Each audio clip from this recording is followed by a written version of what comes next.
So here is how to change voice on Suno AI. So first, head over to the suno.com website. And as you can see, I'm already here. If you click on Upgrade to Pro, you'll be taken to their pricing plans. This is where you can view all the plans that they offer. You can also choose between monthly and yearly plans. I'm currently using the free plan.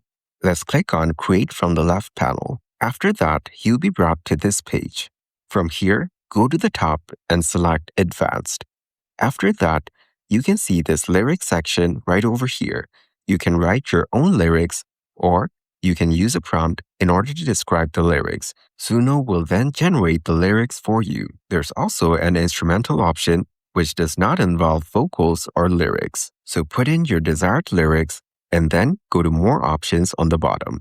Here, you can choose between male or female vocals. This way, you can easily keep your desired voice. Also, if you want to use your own voice, you can click on the voice option on the top right over here. This is where you can upload your own audio or a voice that you want to use and use that exact voice to create songs.